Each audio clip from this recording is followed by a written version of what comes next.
Welcome to Security Threats, Confidentiality, Integrity, and Availability.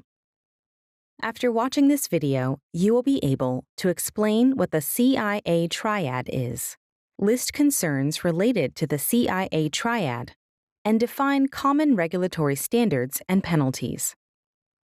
A comprehensive security program must include confidentiality, integrity, and availability. These are known as the CIA triad. Confidentiality means that data is protected from unauthorized access. Integrity means that data is protected from unauthorized changes. And availability means that you have access to your data whenever you need it. When confidential data is exposed beyond the intended audience, it causes risk. Confidential information is kept secret to prevent identity theft, compromised accounts and systems, legal concerns, damage to reputation, and other severe consequences. To determine if data should be confidential, ask who is authorized? Do confidentiality regulations apply? Are there conditions for when data can be accessed? What would the impact of disclosure be? Is the data valuable? Cybercriminals are always after sensitive information or personal data. To keep confidential data secure, control data access and use security tools like encryption and multi-factor authentication, or MFA. Data is one of the most valuable assets a company can have, but it is not static. It can be transferred to other systems, altered, and updated multiple times. Data integrity guarantees that data is accurate, complete, and consistent. It covers data in storage, during processing, and in transit. Without data integrity, loss, corruption, or compromise can cause significant damage and financial loss for both businesses and customers. The two main types of data integrity are physical and logical. Physical data integrity is the collection of actions and fail-safes that protect the physical systems that store and process the data. Logical data integrity are the checks and protocols that protect data from human error and hackers. These confirm that data is correct and accurate as it is used in different ways within an organization. Data availability means that authorized users have immediate and reliable access to their data. This includes granting access to authorized users with passwords and security questions. Some of the most fundamental threats to availability are non-malicious, including hardware failures, unscheduled software downtime, and network bandwidth issues. Malicious attacks against availability include various forms of sabotage intended to cause harm to an organization by denying users access to the information system. One such example would be a DOS, or denial of service attack, where a website or server is targeted with so much traffic that it overwhelms that system, degrading performance until the server is unable to respond. To protect against these threats, systems that require high availability, 99.999% uptime, have network monitoring, redundant hardware, and backup servers ready to take over. If the primary system is compromised, business continuity and customer access can be maintained. There are regulatory standards, contracts, and local laws that companies and organizations must follow to secure and maintain data. The Health Insurance Portability and Accountability Act, or HIPAA, regulates the use and disclosure of protected health information in America. And the General Data Protection Regulation, or GDPR, regulates digital privacy for all countries in the European Union. Fines and penalties for non-compliance help companies keep data safe, secure, accurate, and private. In this video, you learned that the CIA triad is confidentiality, integrity, and availability. Breaches and data loss can result in financial losses for both consumers and companies. Regulations like HIPAA and GDPR help to keep data safe, secure, accurate, and private. And non-compliance or repeated violations of privacy regulations can result in hefty fines and penalties.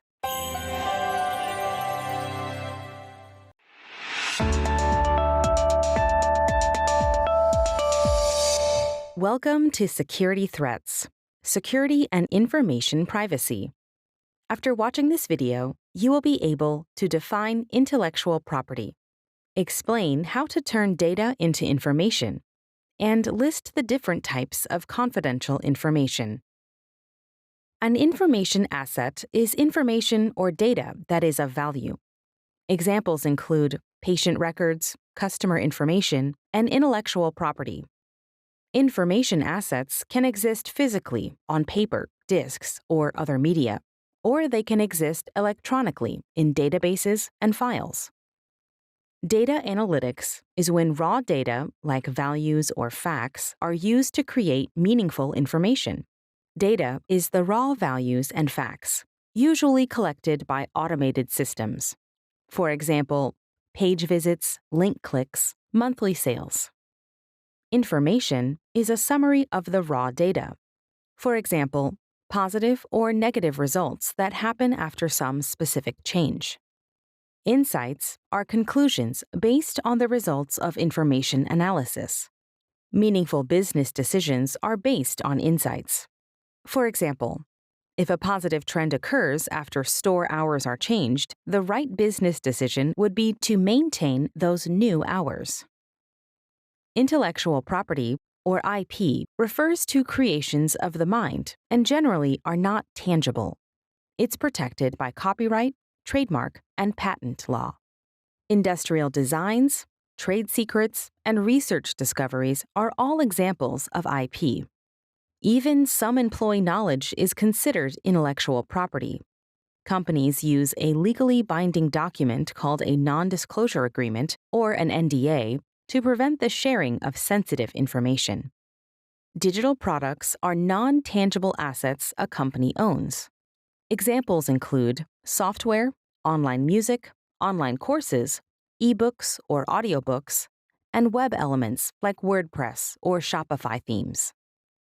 A company must protect digital products from piracy and reverse engineering. Source codes, licenses, and activation keys also need protection from hackers and insider threats. Digital Rights Management, or DRM, is code added directly to files that helps prevent digital assets from being copied or pirated, but there are tools that can remove DRM code. The Digital Millennium Copyright Act, or DMCA, makes it illegal to bypass copy protections or to develop technology that helps bypass copy protections. Data-driven business decisions help companies respond to real events. For example, sales and marketing data helps identify trends and customer interests, and production and fulfillment data helps identify productivity issues in areas like manufacturing, billing systems, transportation, and more. Getting the right information is key to data-driven business decisions. Data capture is the collection of data from multiple sources and the secure storage of it in relational databases, or more commonly, semi-structured data warehouses. Data may be captured by server logs showing where customers browse, IoT sensors in home appliances and business technology, and customer and employee surveys or rating systems. Data correlation is when raw data points are analyzed to find connections or links. For example, Netflix uses tools that compare searches, views, and ratings so they can predict which movies and shows will be successful on their platform. AI and machine learning algorithms automate parts of the analysis. Meaningful reporting is the presentation of analyzed information in ways that help people further analyze and interpret. Reporting tools use captured and correlated data to provide charts, keyword search, and graphs that help companies achieve business insights. Confidential information is information that must be kept secret. Employees are trained to recognize and deal with confidential information so that it remains secure. Companies rank information and files by how sensitive each one is. Each company ranks their information differently, but there are 4 main types of confidential information that should be universally protected. Personally identifiable information, or PII, is any information that can be used to identify someone, like government ID numbers, birth dates, addresses, and phone numbers.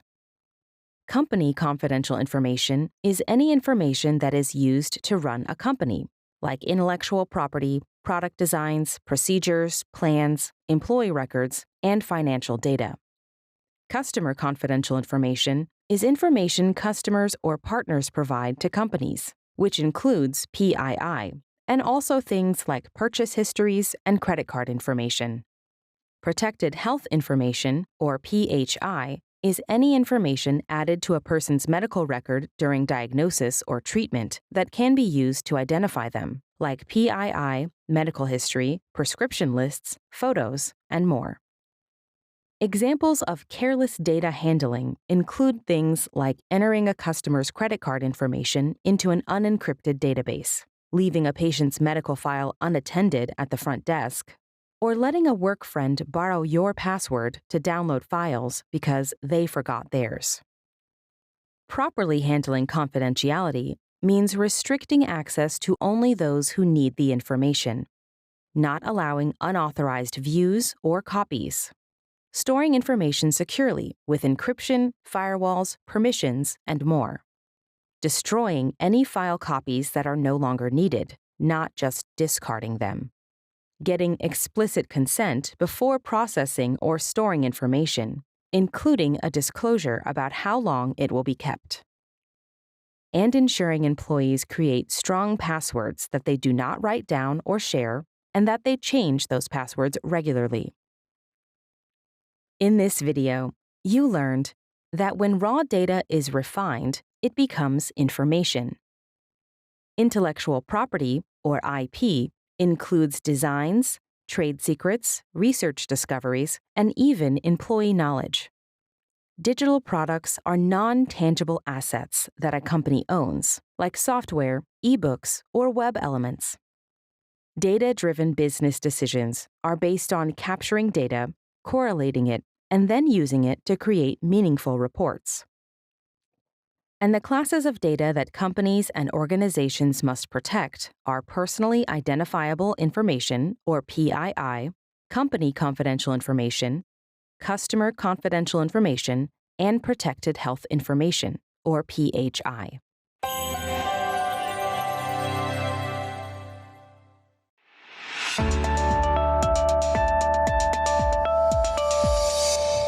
Welcome to Security Threats, Threats and Breaches.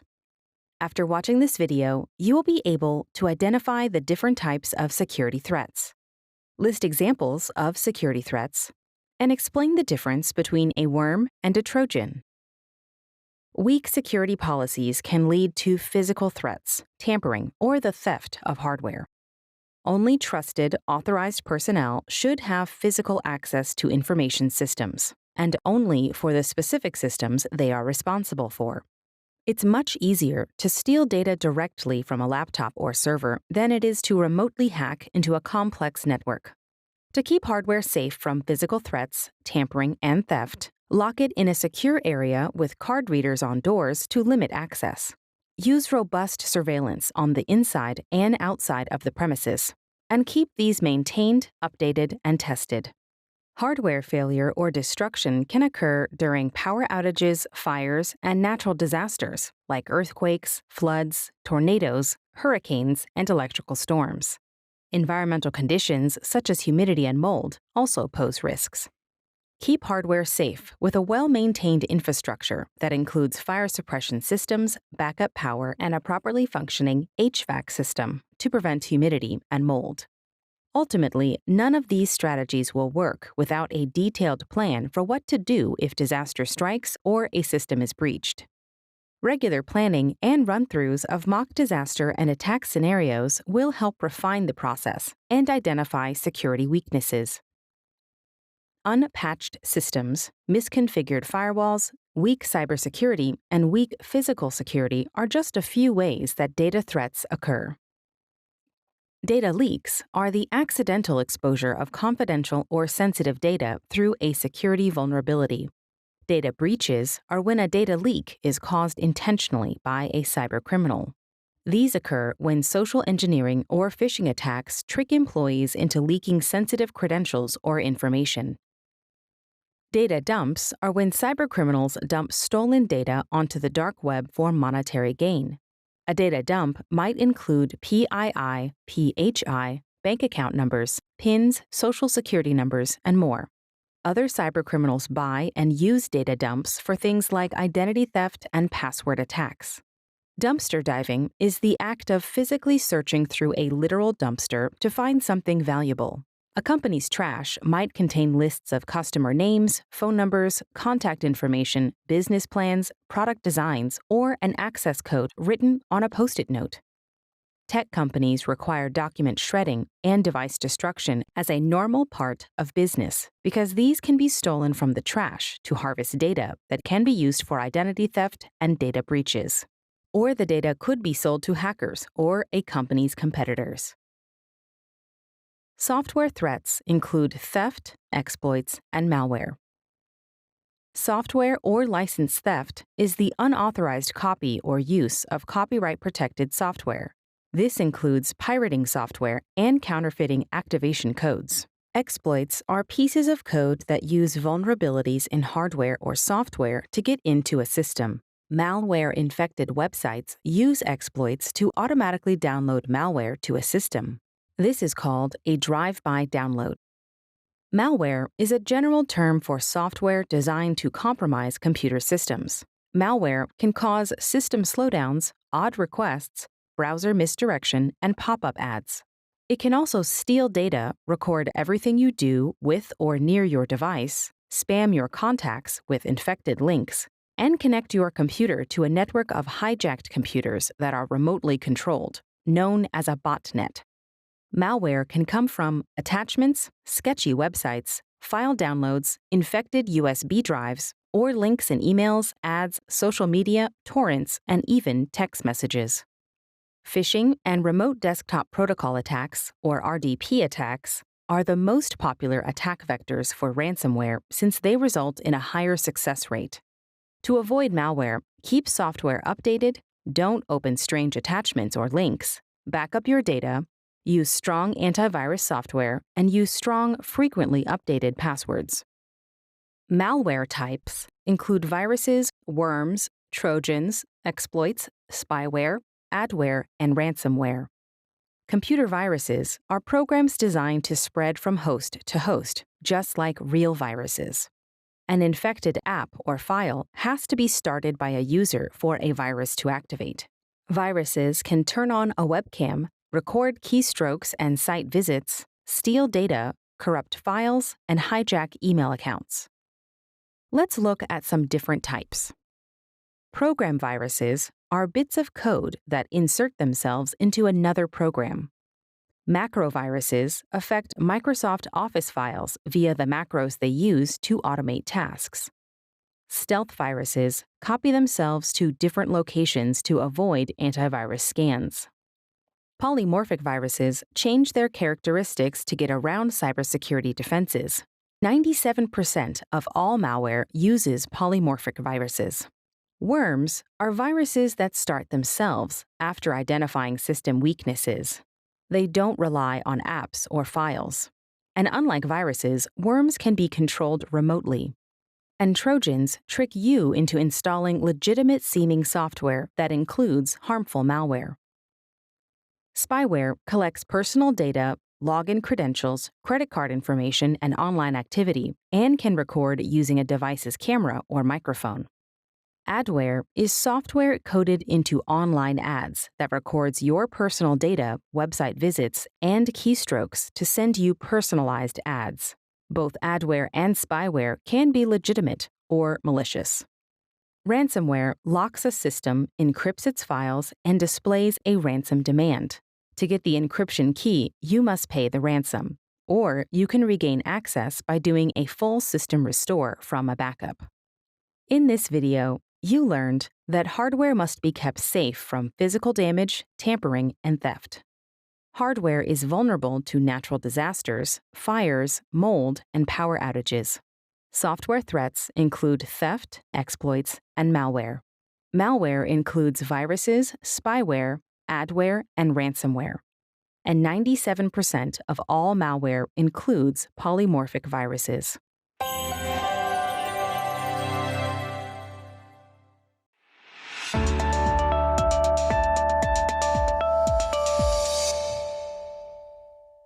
Welcome to Security Threats, Threat Types.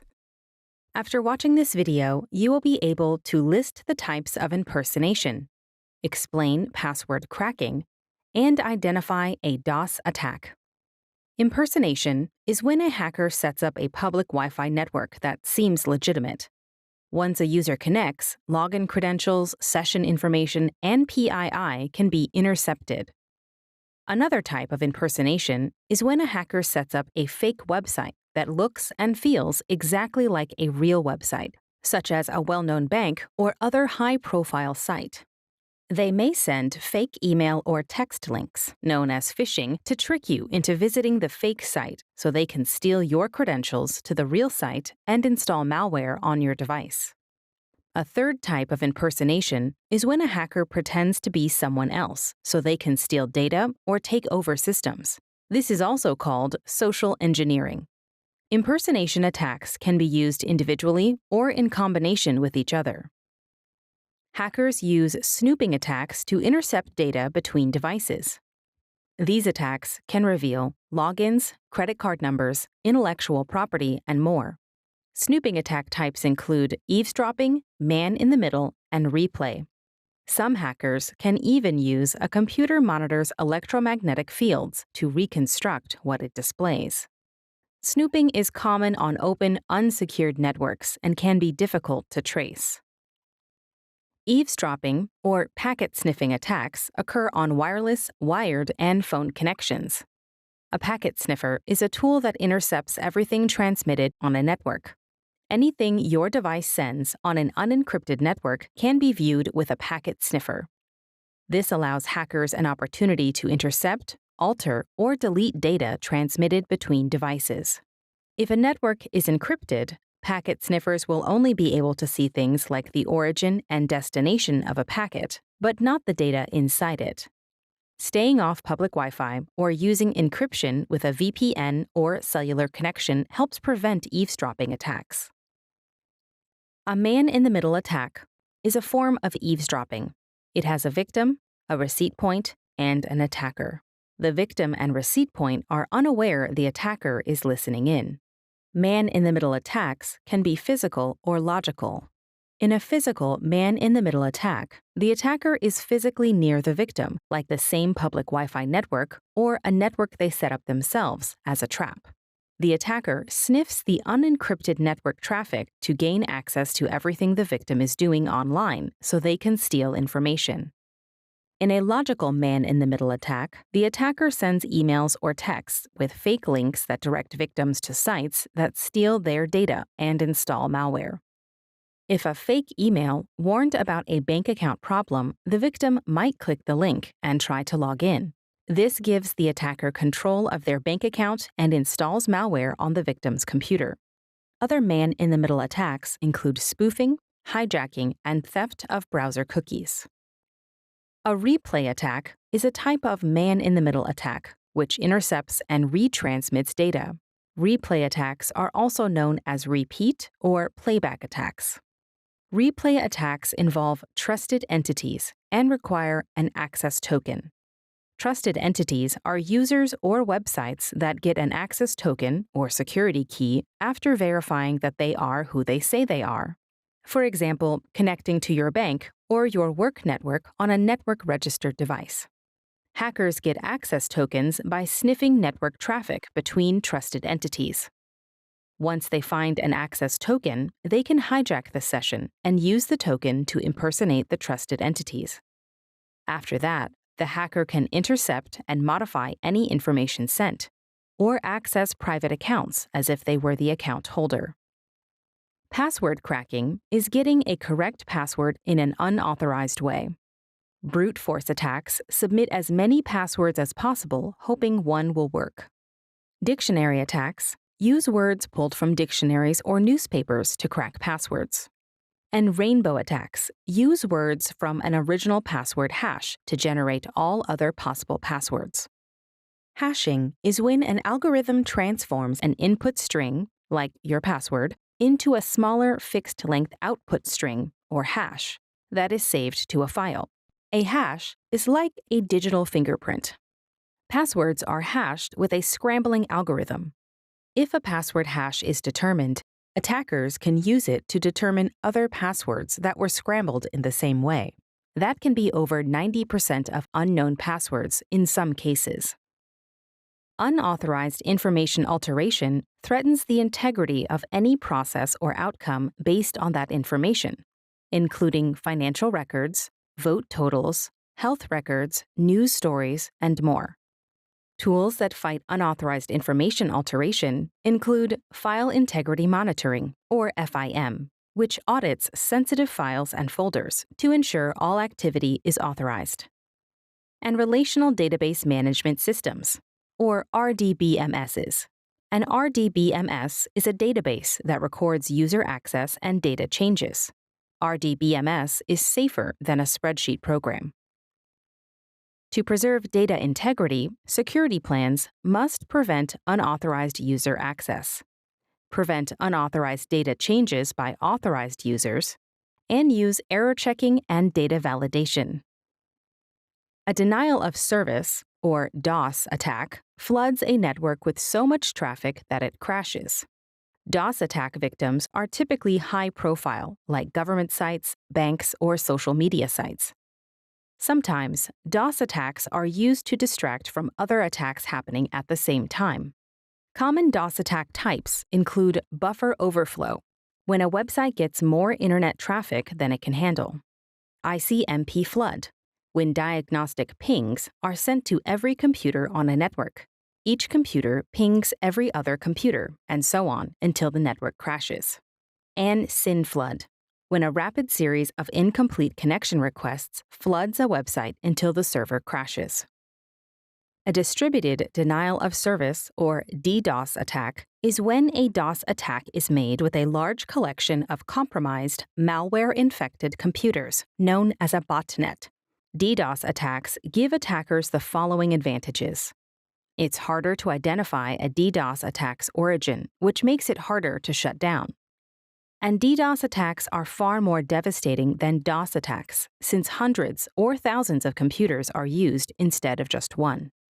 There are methods available to defend against DOS and DDoS, but they continue to be a real threat. In this video, you learned that impersonation includes public Wi-Fi traps, fake sites, and social engineering. Eavesdropping is also called packet sniffing. Man-in-the-middle attacks can be physical or logical. Replay attacks require trusted entity access tokens. A hash is a smaller saved code that is used to store scrambled passwords. To preserve data integrity, security plans must prevent unauthorized access and changes. And DOS and DDoS attacks flood a network with so much traffic that it crashes.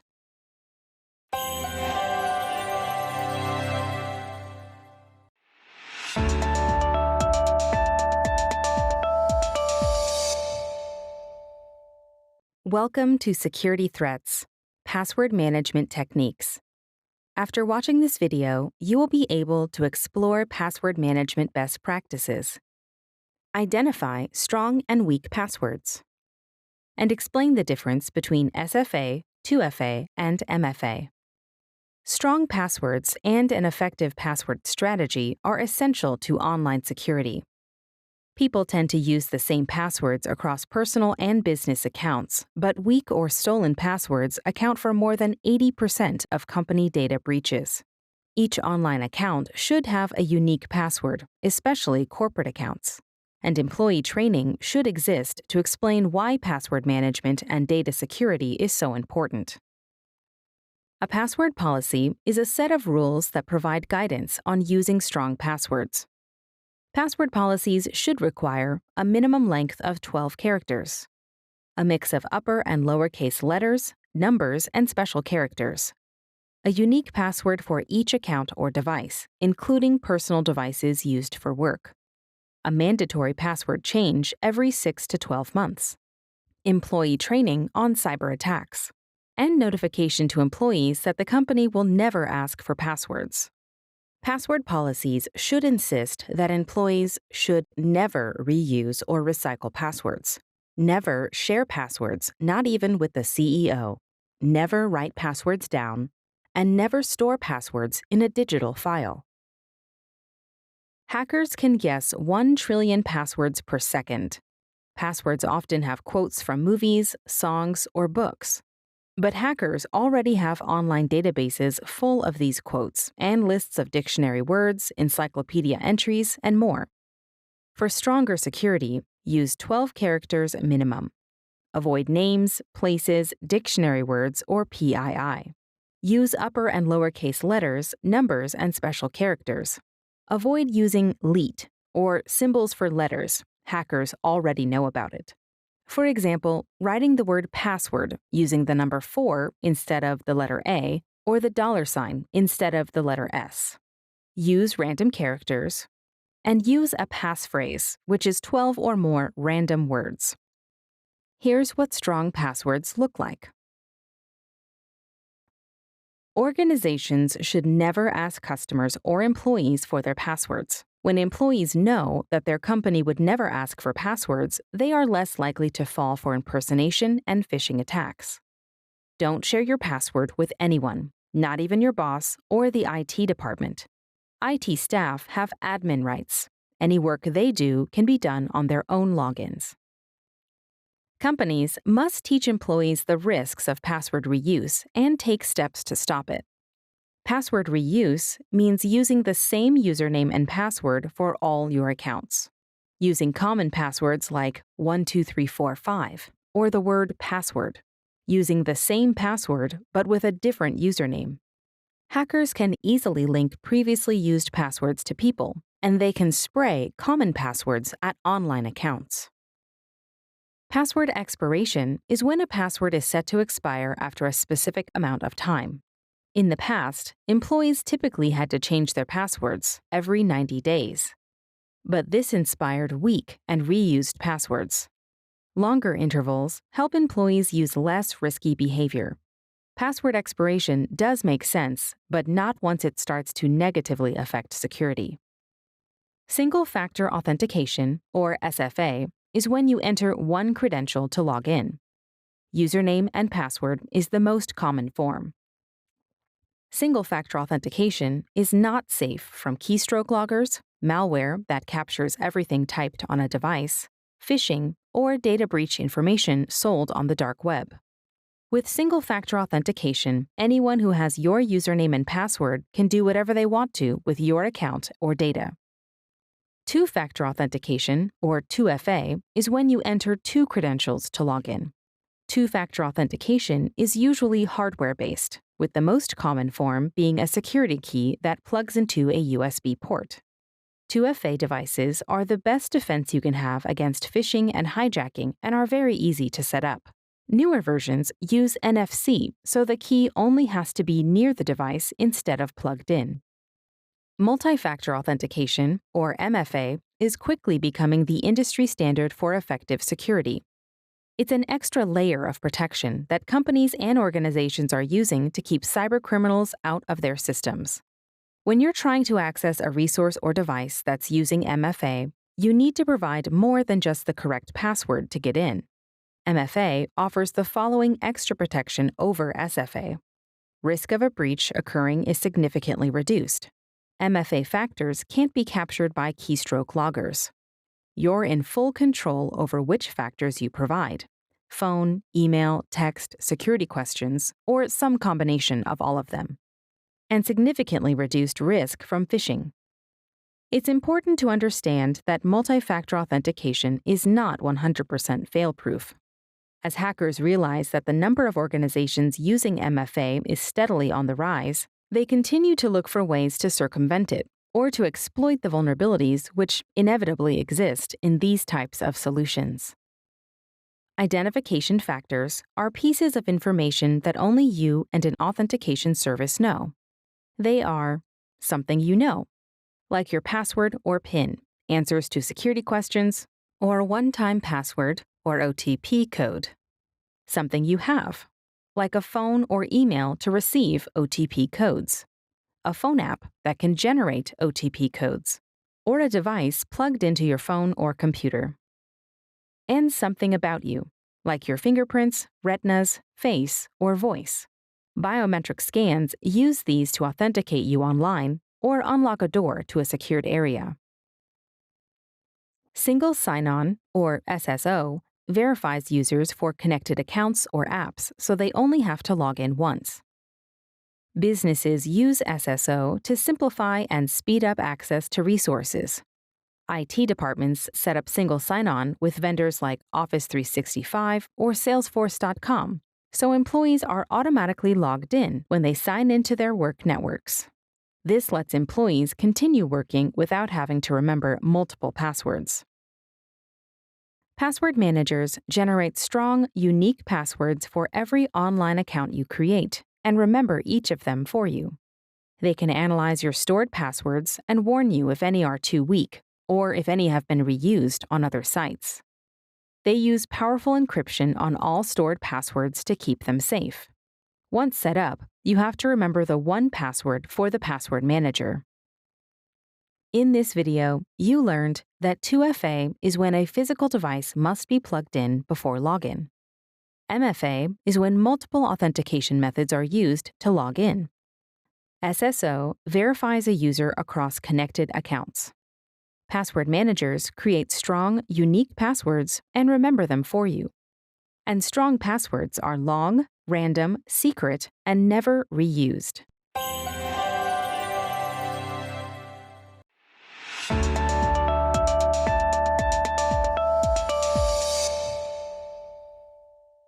Welcome to Security Threats, Access Control, Authorization, and Authentication. After watching this video, you will be able to define each authentication factor, explain how digital accounting is used, and identify the 4 methods of non-repudiation. There are 3 processes involved in logging into a network or account: access control, limiting or granting access to different areas based on user status; authorization, giving permission to access a computer, network, app, or account; and authentication, proving it's you with a password or other credentials.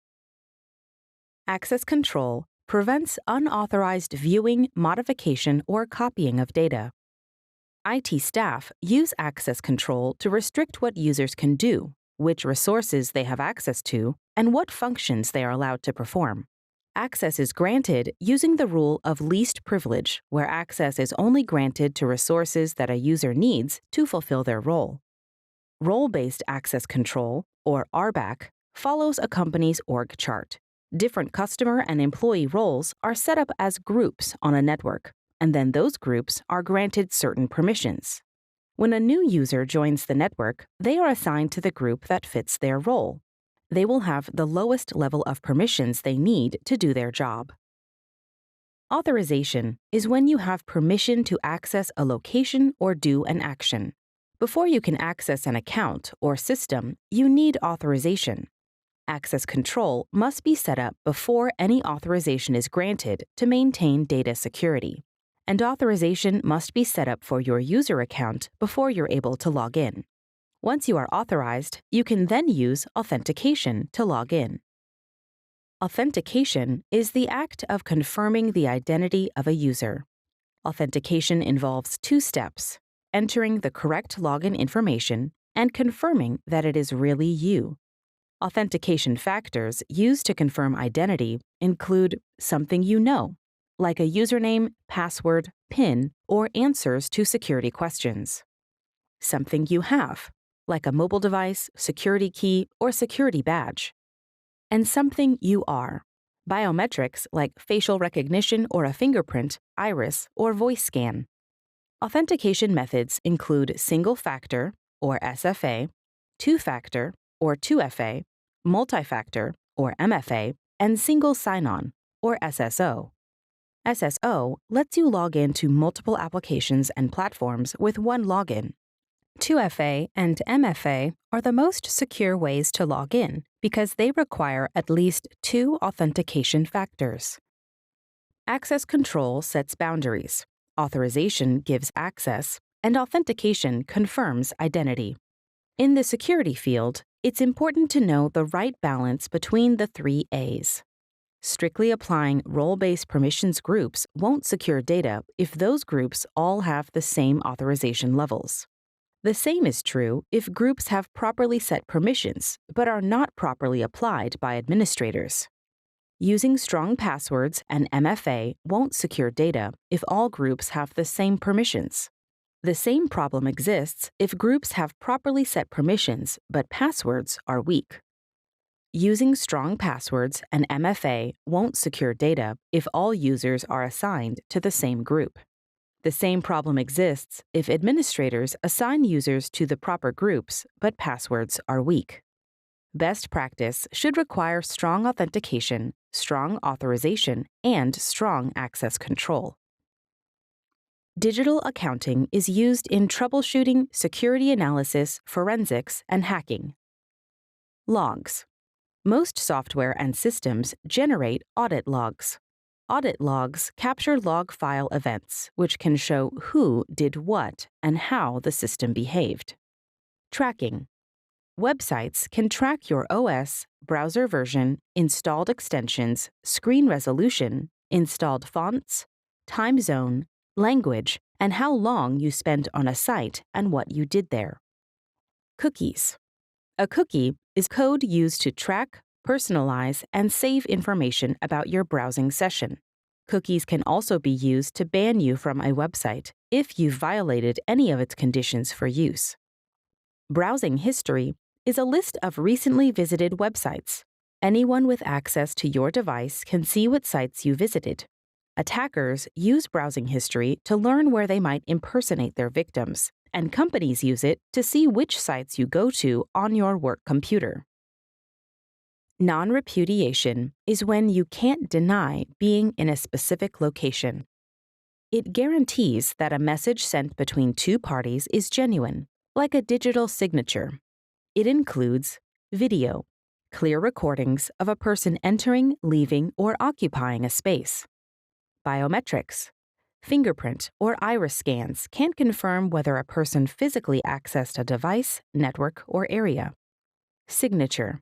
When a signature is used in conjunction with a hardware token, it becomes a digital signature. This authenticates the signer. And receipt. A digital receipt proves that a message was sent from one party to another. In this video, you learned that role-based access control, or RBAC, uses network groups with different permissions levels. The methods of authentication are single-factor, two-factor, and multi-factor. Authentication factors are something you know, something you have, something you are, and somewhere you are.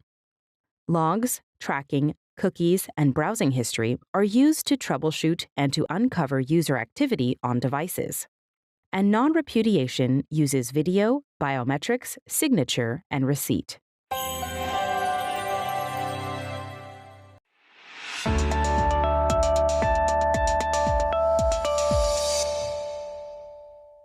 Welcome to Security Threats, Hardening Devices. After watching this video, you will be able to evaluate methods to secure and harden devices, identify device and system vulnerabilities, and determine best practices for common security threats. Hardening is the process of securing a device to minimize vulnerabilities. You can harden devices by disabling unneeded device features, regularly updating device firmware, OS, and software, and using firewalls, VPN, and anti-malware.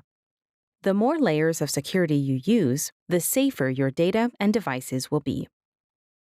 To protect your applications and OSs, turn on auto updates for PCs, phones, tablets, and routers.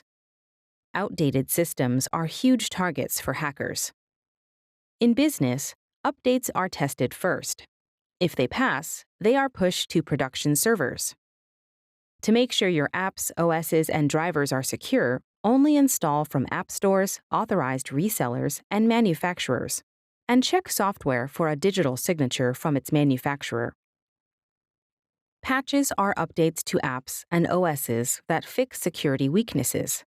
Companies regularly release patches alongside system improvement updates to make sure that their customers are safe from new threats. But patches are a response to known threats, meaning the threat has already happened to someone. To prevent unknown threats, also use multi-factor authentication, virtual private networks, and strong passwords. Firmware is software that tells hardware how to behave. Security firmware protects devices and data from malware and tampering. BIOS passwords, also firmware passwords. BIOS, or Basic Input-Output System, is firmware that boots up Windows and Linux PCs, runs hardware checks, and starts the OS. The OS won't start without the password, or if the checks find a problem.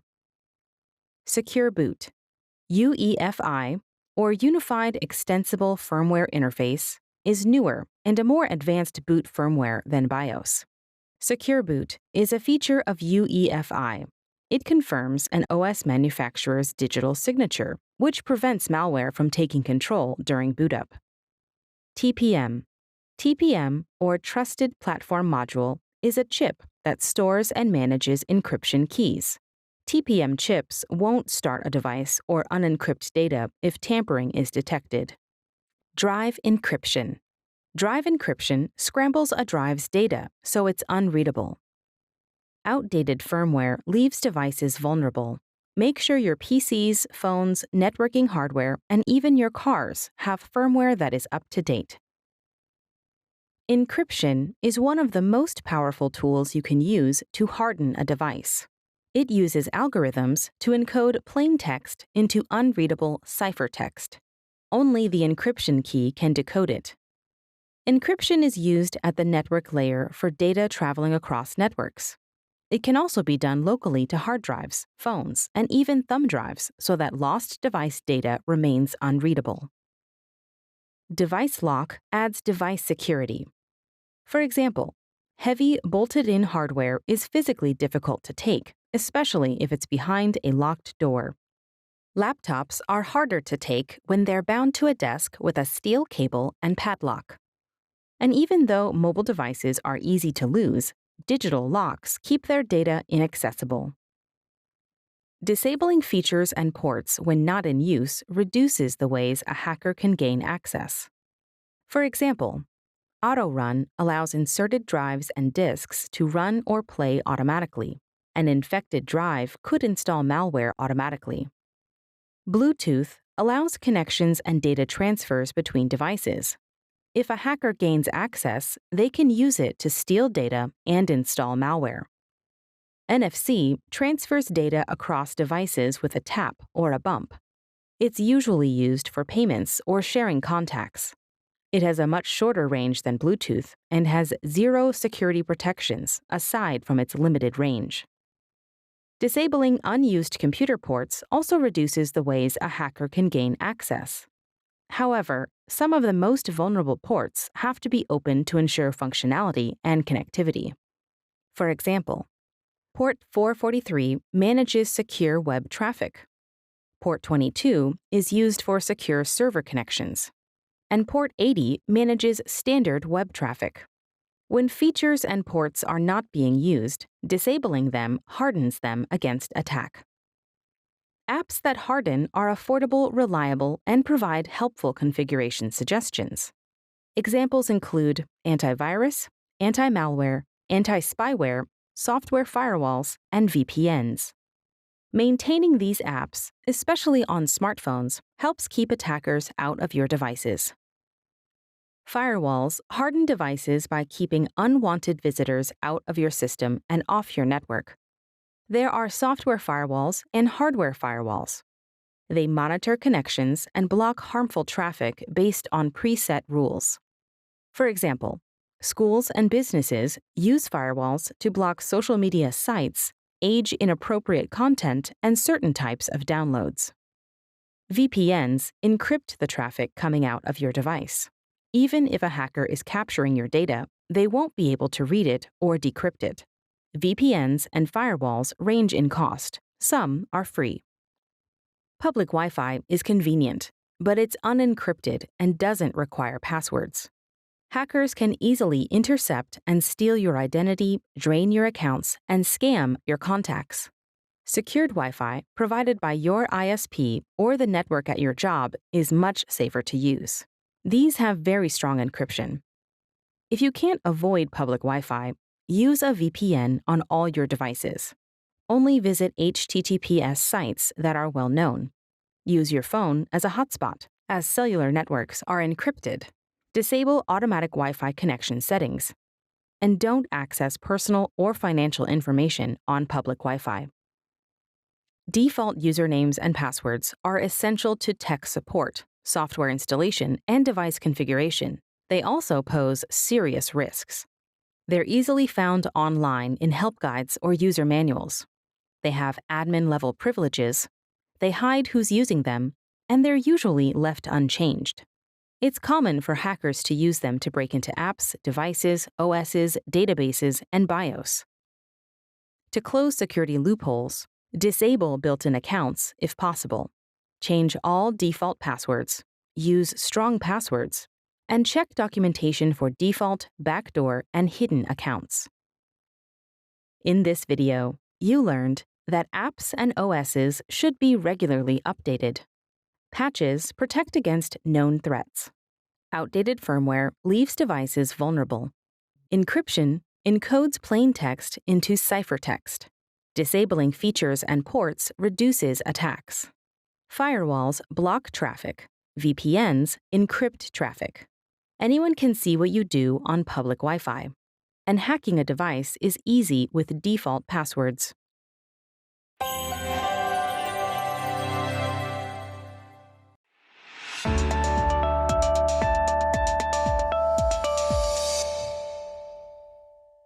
Welcome to Security Threats, Validation, and Device Usage. After watching this video, you will be able to explore device use best practices, identify reputable driver and firmware sources, and list the do's and don'ts of keeping your devices safe. To reduce security risks, always be sure to get your software, cloud services, device drivers, and firmware updates from legitimate sources, like vendor app stores, like the Windows Store and Google Play Store, authorized resellers, like Best Buy and Costco, original equipment manufacturers, or OEMs, like Dell and Samsung, and software manufacturers, like Adobe and Microsoft. If you're downloading purchased software from a website, check the URL to ensure it begins with HTTPS. Click the lock icon in the URL bar to see if the certificate is still current and who owns it. Avoid pirated software torrents. They're loaded with malware. Avoid software from untrusted sources. And avoid jailbreaking or rooting your phone. Non-approved apps are untested and could contain malware. Original equipment manufacturers, or OEMs, provide drivers and firmware updates on their websites. Dell, HP, Samsung, Nikon, NVIDIA, and more all provide downloads for device drivers and firmware updates for the products they build and sell. Avoid third-party sites that claim to host drivers for the latest devices. These may be malware traps. There are some third-party sites that host legitimate obsolete drivers for obsolete hardware that a manufacturer no longer supports. But use these sites with care. Research them and check forum reviews to ensure they aren't malicious. Device driver software should also be digitally signed by the vendor, and the vendor's certificate should be trusted by your computer. Uninstall software that you don't use or don't want. New devices may come preloaded with unwanted trial software, commonly referred to as bloatware. Aging bloatware is soon outdated and may have vulnerabilities. The same is true for software you no longer use. If you need an app in the future, download it from the software manufacturer's website to ensure it is legitimate and up to date. Then enable automatic updates to keep the application safe. New attacks and malware are released onto the internet daily. This makes anti-malware and VPN services a must for all your devices. Microsoft's Windows Defender protects your computer against viruses and malware free of charge. It also integrates with the built-in firewall that comes with the Windows operating system and is enabled by default. However, Windows Defender does not perform VPN functions. Some third-party antivirus software, such as McAfee, Bitdefender, or Norton, can be purchased for a reasonable cost if that is your preference. They may disable Windows Defender and Windows Firewall during their installation process, which is completely normal. Many reputable antivirus companies provide malicious software removal tools for free, including Microsoft. They always have the latest virus signatures and are very effective. Just pick the one you like, download, and scan. It will automatically remove any malware it finds. If the tool doesn't resolve your issues, you may need a PC technician who can assist you further.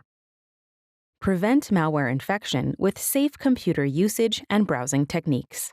Don't visit questionable websites or HTTP sites. Don't download from file-sharing sites as they have loads of viruses. Don't insert used or unknown disks, storage, or USB devices into your computer. And don't click links or file attachments from emails or messages, even if you know the sender. Do use good anti-malware software on all of your devices and keep them up to date. Do use up-to-date firewall and VPN software on any devices you go online with. Do visit encrypted HTTPS sites. Do use OEM or authorized reseller sites when downloading software. And do reduce accounts that have elevated privileges, like admin, superuser, or root roles. In this video, you learned that apps, device drivers, and firmware should come from reputable sources. Rooting or jailbreaking makes devices vulnerable. Apps from file-sharing sites are loaded with malware. Old apps and bloatware leave devices vulnerable. Malicious file removal tools are available for free from reputable antivirus companies. And automatic updates in antivirus, firewall, and VPN software keep devices safe.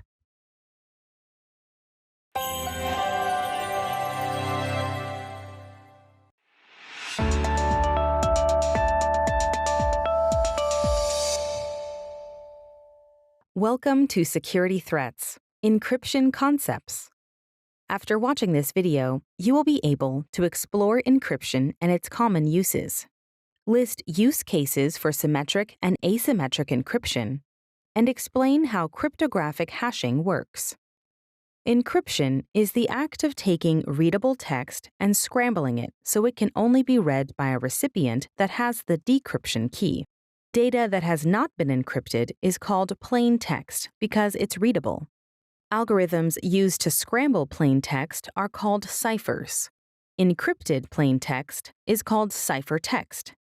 An encryption key is a series of random, unique numbers combined with very powerful algorithms that are used to encrypt or scramble your data before you send it. The person on the receiving end has a decryption key that's used to decrypt or unscramble the data so it's in a readable or usable format. In some industries, data encryption is a mandatory requirement. This includes student records, medical records, and consumer data. Many OSs have encryption built in.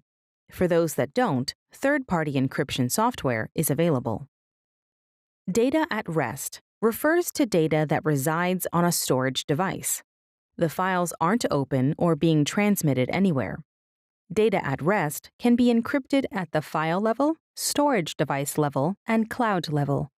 Encryption at the file level lets you encrypt all your files on a storage device, or just a select few.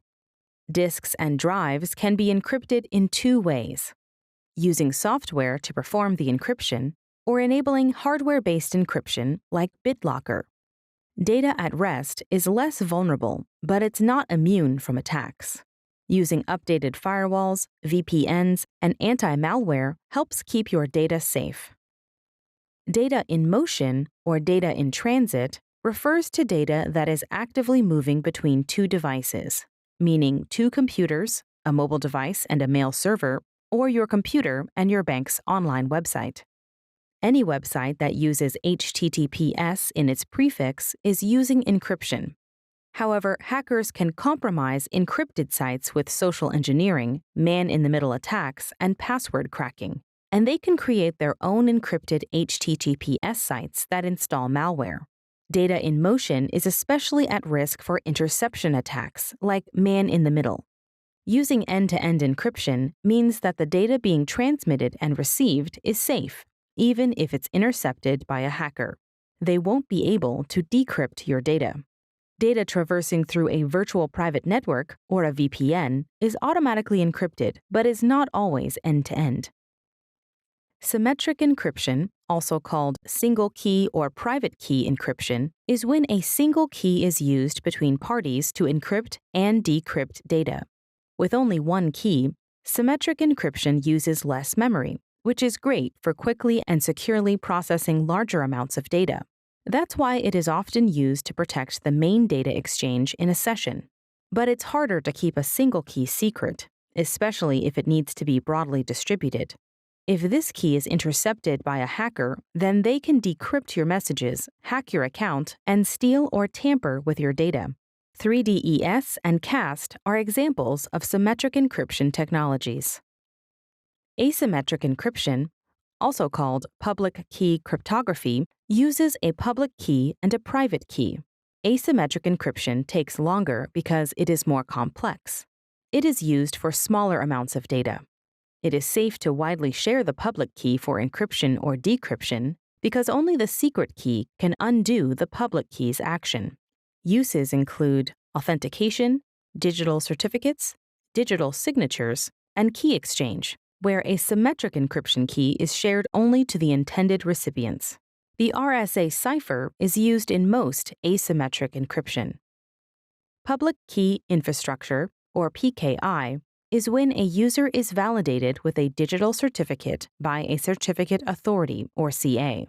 The digital certificate has a public encryption key that encrypts data. If the data recipient trusts the CA that issued the digital certificate, they use a private key to decrypt the data. Digital certificates are used in smart card authentication. The smart card has a public-private key pair. It presents a digital certificate, including the public key, to the server it's trying to access. If the server trusts the CA that issued the digital certificate, it will use the public key to send an encrypted request. Only the smart card's private key can decrypt the request, which means only the smart card owner can send the correct response. For digital signatures, the process is reversed. The sender sends an encrypted signature and a public decryption key to a recipient. If the recipient can decrypt the signature with the public key, that proves the sender signed it because they must have performed the encryption with the private key. A cryptographic hash is a short string of numbers and letters created by running a password or file through an algorithm. A single password and a full library will have different cryptographic hashes, but each will have the same number of characters. If any data is altered or removed from a password or file, its cryptographic hash will be different. If the cryptographic hash of a secure email is different after being sent across a network, the recipient knows the message has been tampered with. When you create a password, it's converted into a cryptographic hash. On your next login, it's converted again. If the stored hash and the new hash match, the system lets you in. Cryptographic hashes save space, authenticate data, and keep information secure. In this video, you learned that encryption scrambles plain text into ciphertext so the data cannot be read. Encryption needs keys to encrypt and decrypt data. Data at rest is data that resides in storage.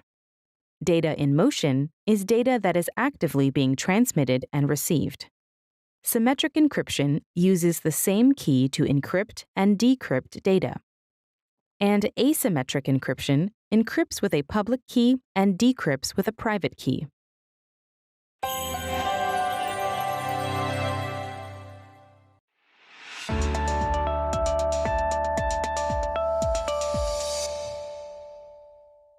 Welcome to Security Threats. Managing email and spam. After watching this video, you will be able to define spam, identify phishing scams, and list ways to reduce spam. Email management is classifying email messages and deciding whether they should be saved or deleted. It can help you prioritize emails, save you time, and increase your productivity. For well-managed email, keep your inbox clean. Use folders and subfolders to organize your email by category. Use rules or filters to automatically move certain emails into folders. Unsubscribe from email lists. And turn off email notifications on your computer to keep distractions at a minimum. But what about spam or junk mail? Most email apps and servers block spam and junk mail, but some still gets through. You can configure your email settings to include additional filters. Mail routed to the junk folder is automatically deleted after a set number of days. Spam is email that's unwanted and often unsolicited. Some spam is harmless, but it can be dangerous when scammers use it to commit phishing attacks or fraud against you. Your company and web-based email services filter out spam at the email server level and block domains known for sending spam. But there is more you can do on your own to help reduce it. Don't give out your email address. Use throwaway accounts. Configure your phone and PC OS settings to block spam. And use a full-featured desktop mail app like Microsoft Outlook. It lets you block email from a sender or domain and create rules to delete spam automatically. Note that you can unsubscribe from mailing lists, but this just validates your email address, which may result in more spam. Hackers use email and messaging to commit fraud. They steal usernames and passwords, bank account information, social security numbers, and more.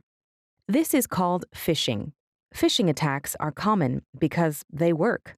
Rule number 1 in phishing attacks is don't click any links and never open attachments. Phishing attackers do their best to make it look like the email or message came from a friend or family member or someone official, like your bank, the government, or a large company. The story is always the same. They want you to feel fear, greed, or a sense of urgency, so you're more likely to make a rush decision. For example, they are alerting you to suspicious activities or logins on your account. They say there's some problems with your account information or your payment hasn't been received, and provide a link for you to click and update your payment information. They say your account has been breached and offer a link for you to reset your username and password. They say you're entitled to a refund. You simply click the link they provide and enter your personal information. They offer prizes or other free items, but you must respond ASAP to get the deal. Or they demand you pay a fake invoice to avoid fines or jail time. Phishing emails usually have typos and grammatical errors. Make sure to inspect the text, logos, and URLs to see if they look wrong or are misspelled. Close the email, then visit the genuine website of the impersonated company. Manually enter the URL so you get to the right site. Let them know about the phishing attack so they can report it to the fraud department. In this video, you learned that spam is email that is unwanted, unsolicited, and comes from people you do not know. Hackers use phishing attacks because they're highly effective. Phishing uses feelings of fear or urgency to trick you into giving up your personal information. Phishing emails have lots of typos and fake links. And links or attachments may install malware.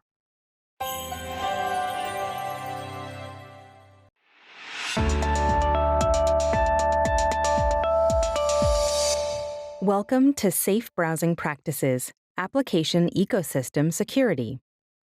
After watching this video, you will be able to identify app and software security concerns, explain how apps and software are compromised, and list the types of data hackers look for.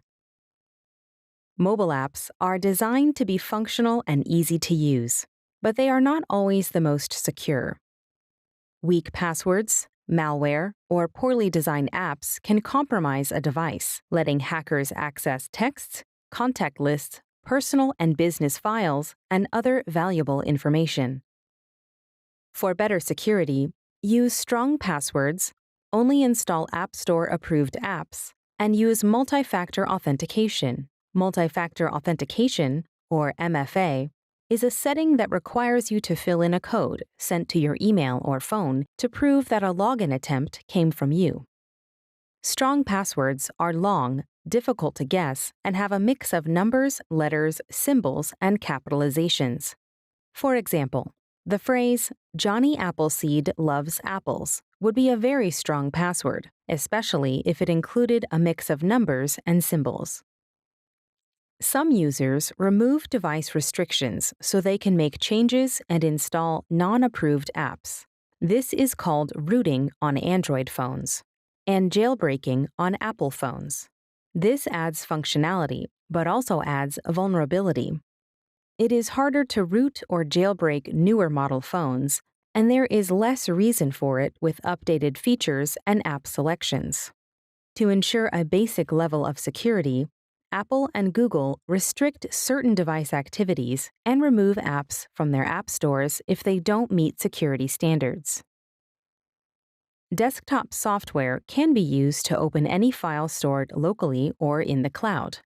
Cybercriminals can access and take over software, files, data, and online accounts via PCs that don't have strong passwords, PCs left in unsecured physical locations, and via unsecured browsing sessions on non-HTTPS websites. IT departments push out security patches and updates on a regular basis to keep operating system and app software secure against known vulnerabilities. But patches and updates alone aren't enough. Here are some steps you can take to be more secure. Use strong passwords, store PCs in a physically secure location, and lock them when not in use. Use good antivirus, anti-malware, and VPN software, and enable automatic updates. And only browse HTTPS websites and keep software properly configured and updated. These habits make devices harder to hack, which keeps your data protected, as cybercriminals will simply move on to easier targets. Business software automates transactions, mines sales data, manages resource and supply chain information, and more. Hackers target businesses with ransomware, zero-day attacks, or other cyber attacks to steal sensitive data so they can sell or exploit it. This can cost millions and be devastating to consumers, businesses, organizations, and governments. In today's remote work world, businesses maintain employee education to ensure security best practices are followed, and they use strong tools to prevent, detect, and respond to vulnerabilities and threats. To protect corporate files, systems, and resources, businesses must limit access. The ability to share files within an organization or business to business is important. When email or USB drives aren't an option, organizations may choose internal network sharing on company-owned hardware for sharing, storage, and collaboration. Or they may turn to the cloud for a solution, like the enterprise versions of Box, OneDrive, or Google Drive. Whichever solution is used, employees must be taught how to properly secure corporate data. A careless worker who clicks on a phishing email or fails to abide by corporate policy can expose a company to unnecessary risk.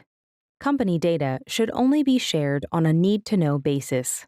Insider theft of data and intellectual property is common. Strict access control helps avoid it. But file sharing should be practical. If a company makes it too difficult, employees will find a way around it. For example, consumer-level cloud storage and sharing freeware. Security isn't as robust in those solutions. If there's a breach, hackers can steal passwords and reuse them to gain access to company networks. It's important to remember that you're only as secure as your weakest link. That's why there are so many ways to configure network sharing. Whether it's on-premises, in the cloud, or stored in an unauthorized freeware account, having a plan ahead of time to deal with these potential situations will help companies avoid the worst. In this video, you learned Strong passwords, antivirus malware software, VPN, and updates are used to secure apps and devices. Hackers target apps to mine for sensitive data, intellectual property, trade secrets, and financial data. Businesses use multi-factor authentication to protect data, information, and consumer trust. And multiple layers of security are required to keep devices and their data secure.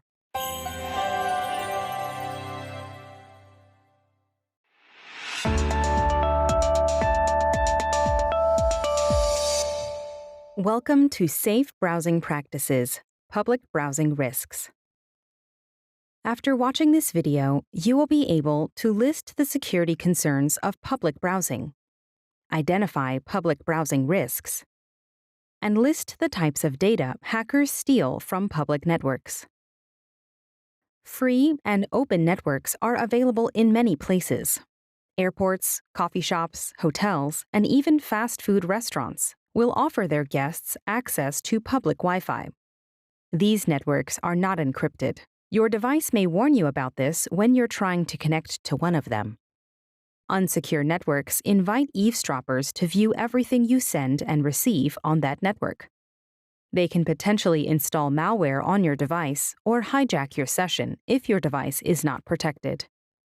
Public connections are free to use, but that doesn't mean there isn't a cost involved. The provider might track everything you do on the Wi-Fi connection, then sell your data to advertisers or other interested parties.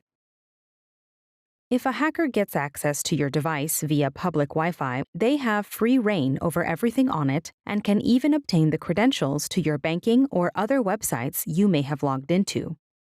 Travelers may connect to public Wi-Fi to check email, download files, and review work information.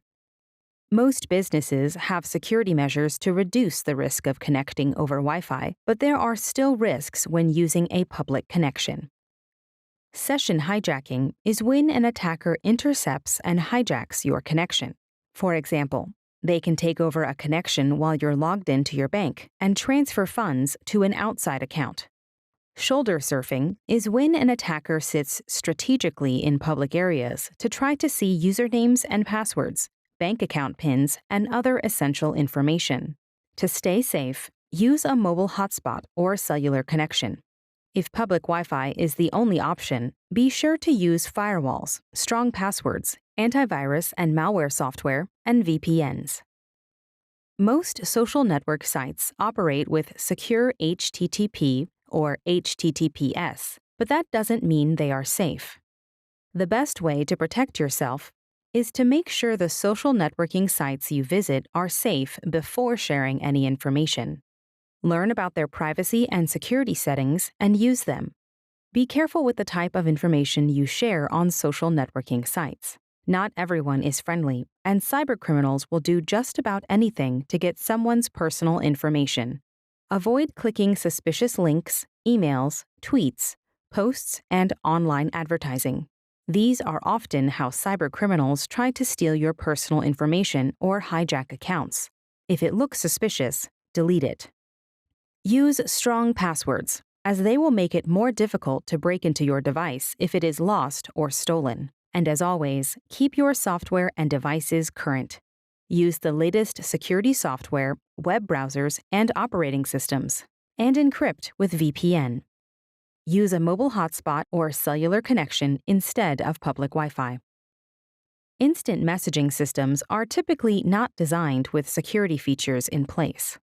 Senders are not authenticated, and chats can be hijacked and users impersonated. Information sent over chat is often in plain text. That makes it easy to intercept and exploit, especially over public Wi-Fi connections. Never reveal sensitive data over chat. Files sent by chat are not scanned by computing devices. Avoid file transfers and links, even if they appear to be from someone you know. These are the easiest ways for hackers to plant viruses, spyware, keystroke loggers, phishing scams, spam over instant messaging or SPIM, and a variety of worms. Instant messaging apps should always have encryption and automatic updates on. A simple search can tell you if an instant messaging app uses encryption, and how to access security settings. Websites relying on the HTTP protocol are not secure, especially when visited over public Wi-Fi. Everything that you send and receive is in plain text. It makes you an easy target for cybercriminals. Secure HTTP or HTTPS protocol provides an encrypted connection between you and the sites that use it. Most commercial websites, social networking sites, or sites that offer a customer login use HTTPS. How do you know a website you're visiting is using secure HTTP? The easiest way to tell is to see if the URL starts with HTTP or HTTPS. Or you can look for a lock icon in your browser's URL window. Clicking the lock shows who owns the digital certificate that proves the server is who it says it is, and if any cookies are in use. It can also open browser security settings so that you can make adjustments as needed. It's important to remember that HTTPS only provides a secure connection between you and the web server. A site can use HTTPS and still try to scam users or be compromised in some way. In this video, you learned that your data can be tracked and sold to other parties when using public Wi-Fi. Public Wi-Fi is unencrypted, and your public data can easily be intercepted and read by hackers. Social networking sites and instant messaging are vulnerable to cyber threats. HTTPS sites are identified by their URL prefix and by the lock icon in the URL window. An HTTPS provides an encrypted connection but doesn't guarantee that the site is safe.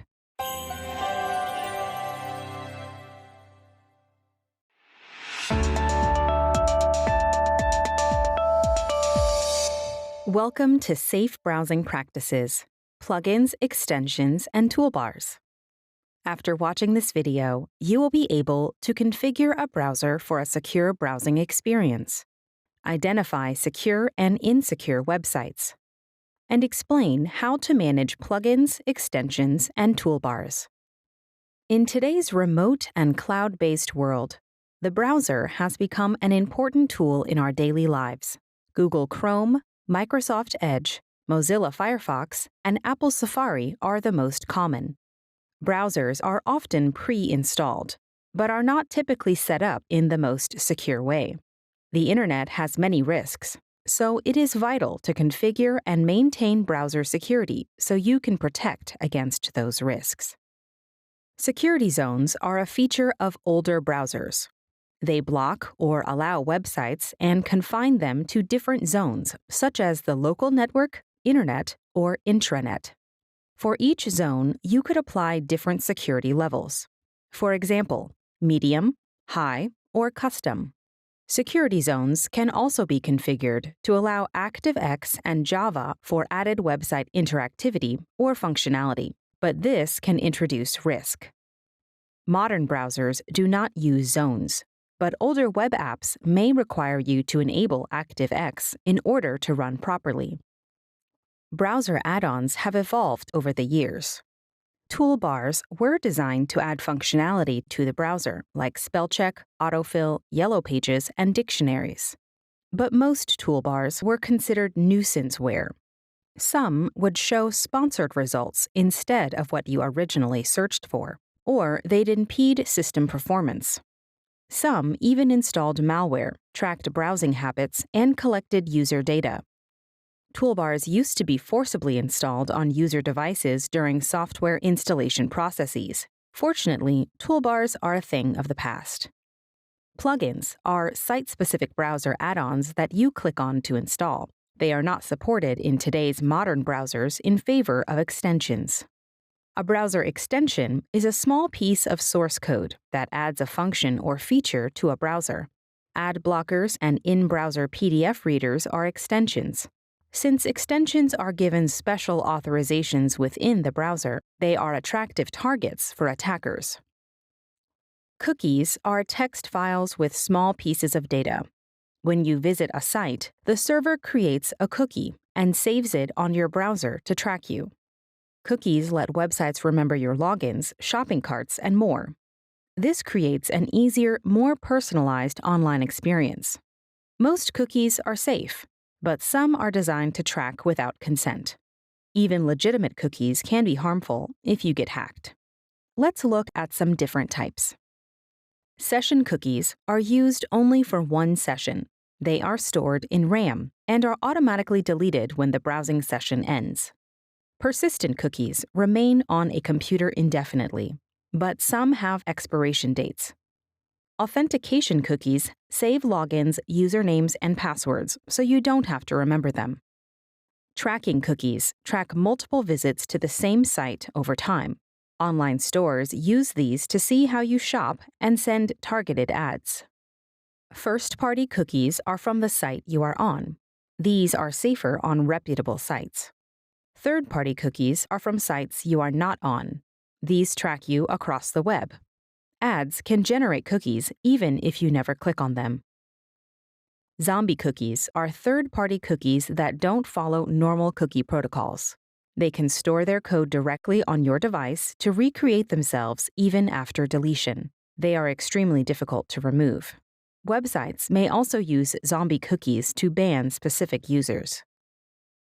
Security certificates, or Secure Sockets Layer, or SSL certificates, authenticate a website's identity and enable an encrypted connection between a web server and a browser. SSL certificates come from organizations called Root Certificate Stores, or Certificates of Authority, commonly called a CA. The major root certificate stores are Apple, Microsoft, Mozilla, and Google. Which CA your device uses depends on the operating system it's running. When you browse a website using HTTPS, you're trusting the CA to validate the information submitted by the business who has requested an SSL certificate. Businesses need SSL security certificates for their websites so they can keep user data secure, verify their ownership of the site, prevent attackers from creating fake versions of their site, and to convey trust to users. They also need them if they want to have an HTTPS web address. When you see a lock icon in the address bar of a URL you visited, then you know that website is using HTTPS.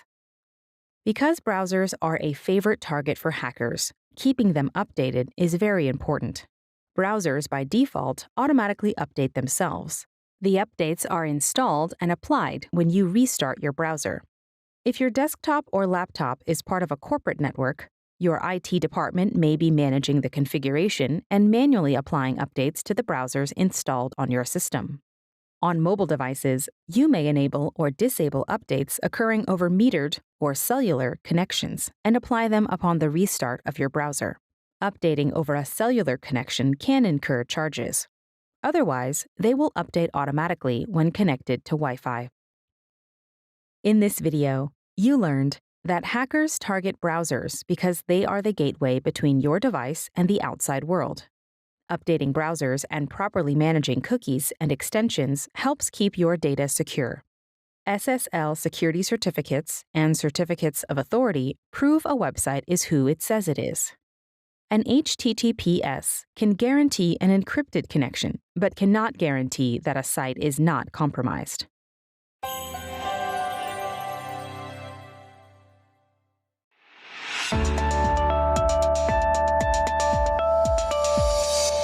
Welcome to Security Threats, Safe Browsing Techniques. After watching this video, you will be able to explain what a cache is for, identify safe websites, and list adware risks. Autofill, or autocomplete, remembers and fills in specific information, like passwords or addresses in a web browser. Without it, you'd have to repeatedly fill in passwords and form fields manually. This can get tedious, especially on mobile keyboards. You can configure autofill categories, such as passwords, payment data, and addresses, in your browser settings. When sharing devices with friends and family, set up guest accounts with different browser settings and configure syncing so that autofill is only applied to the devices and browsers you want. A browser cache is a storage area that holds downloaded web pages you've visited. Cached pages load immediately. If a page has changed since the last cache, it is downloaded, displayed, and cached again. Over time, very large caches cause sluggish performance. A browser history is a list of every page you visited and for how long. Browser histories help you find sites you visited, but they can also be used against you by family, hackers, or law enforcement. Use browser settings to clear history and cache, and to set cache disk space and expiration dates. Private browsing doesn't save browsing history, cookies, site data, or form data. With private browsing, you appear as a new or unknown user on the sites you visit. Other people who use the device won't see your history. Cookies and site data are remembered while browsing, but deleted when you exit the browser. But private browsing activity isn't hidden from your employer or school or your Internet Service Provider, or ISP. The bookmarks you create will be kept, and downloaded files are saved to your Downloads folder, which may be visible to other users. Malicious websites mimic real websites to trick users into entering login or payment data, and can install malware that gathers personal information or takes over a device. Their URLs might use a 0 instead of an O, or a capital I instead of a lowercase l. Their site pages often have typos or designs that don't match the legitimate site they are mimicking. If you accidentally visit and enter information into a malicious website, exit the site, run antivirus and anti-malware, change your password, and, if needed, ask your bank for a new card. Identifying safe websites is more important than ever. Let's review some safety tips. Use the Whois lookup tool to see who owns a site. Missing contact information is a red flag. Look for reviews. Reddit and other social forums list scam sites and sites with security risks. Only visit HTTPS sites, or your activity could be visible to online predators. Check the Trust Seal or Security Certificate information. And inspect URLs and site design to avoid malicious websites. Adware is malware that displays unwanted ads. Often bundled with apps, it activates on install. Adware can collect data, track online activity, or link out to malicious websites with viruses. It can also cause sluggish system performance or crashes, changes to your browser's homepage, the appearance of new extensions, toolbars, or software, and web pages not displaying properly. Pop-up ads and the sudden appearance of unfamiliar apps are the most common way to recognize adware. The aim of redirection is to point you towards certain types of advertising or dangerous code. Redirection is usually caused by adware or malware. This includes toolbars or browser extensions that show alternate search results loaded with ads, malware that sabotages searches or typed-in URLs, and hacked website servers that redirect anyone who visits. Any connected device can be exploited, especially mobile phones, since they don't usually have antivirus software and other safeguards. To avoid hijacking software and redirects, set automatic updates for your browser, OS, and security tools, and run regular system scans. Search engines use algorithms to detect harmful sites. Browsers use those results to warn users. These sites may contain malware, malicious code, phishing scams, or be hacked in some other way. If your browser tells you a site is unsafe, avoid that site. In this video, you learned that autofill keeps password, payment, and address data. Caches store downloaded web pages for fast loading. Private browsing deletes cookies, history, and cache. Safe websites use HTTPS, trust seals, and reviews. Adware can collect data, track online activity, link to malicious sites, and slow system performance. and search engine algorithms detect dangerous sites.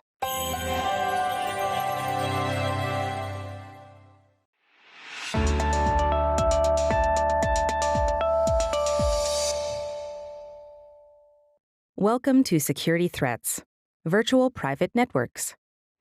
After watching this video, you will be able to list the different VPN connection types, explain the pros and cons of hardware and software VPNs, and identify network hardware that can be used to create VPNs.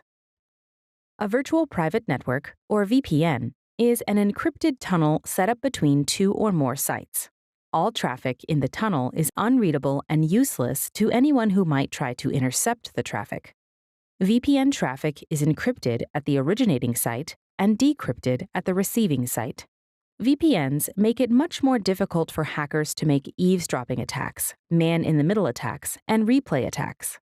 This is especially useful if public Wi-Fi is your only connection option. VPNs can be hardware-based or software-based. Site-to-site VPN is when two sites connect across an existing internet connection with a VPN device. Each site's internal network traffic is unencrypted. Traffic that needs to traverse the internet is encrypted by the origination site's VPN and then decrypted by the receiving site's VPN device, which then routes the traffic to its intended recipient. Host-to-site VPN is when a remote user needs to connect securely to a site. The host device uses VPN software while the site uses a VPN device or software to protect its internal network. Traffic that needs to traverse the internet is encrypted by the sender's VPN, and then decrypted by the receiver's VPN, which then receives the traffic if the host is the receiver, or routes it to its intended recipient if the site is the receiver. Host-to-host VPN is when two remote users need to connect securely to each other. This is a user-to-user or device-to-device interaction that doesn't require a complex encryption solution. Both host devices use VPN software. Traffic that needs to traverse the internet is encrypted by the sender's VPN and then decrypted by the receiver's VPN. VPN hardware devices are devices specifically designed to create VPNs, or network devices with added VPN functionality. They include VPN concentrators, routers, and firewalls. Internet Protocol Security, or IPsec, is a suite of network standards and protocols that use cryptography to protect data traveling over the Internet. The core protocols for the IPsec suite are the IPsec Authentication Header, or AH protocol, which authenticates the sender and both IP addresses, and the Encapsulating Security Payload, or ESP protocol, which encrypts data and authenticates data and senders. IPsec has two modes, tunnel mode and transport mode. In tunnel mode, the entire data packet is wrapped in a new packet, encrypted, and given a new header. Tunnel mode is common in site-to-site VPN. In transport mode, the IP header of the original data packet is left unencrypted. Only the content of the data packet is encrypted. Transport mode is common in host-to-site VPN. The IPsec suite uses many components to support data security. These include Security Associations, or SA, Internet Key Exchange, or IKE, encryption and hashing algorithms, and anti-replay protection. IPsec authenticates data to ensure integrity and encrypts data to ensure confidentiality. It also protects against replay attacks and enables secure encryption key exchanges. In this video, you learned that a VPN is an encrypted tunnel set up between two sites. Site-to-site VPNs connect two sites. Host-to-site VPNs connect a device to a site. Host-to-host VPNs connect two devices. VPN concentrators, routers, and firewalls can provide secure VPN connections. The IPsec suite has two modes, tunnel and transport. And the core IPsec protocols are Authentication Header, or AH, and Encapsulating Security Payload, or ESP.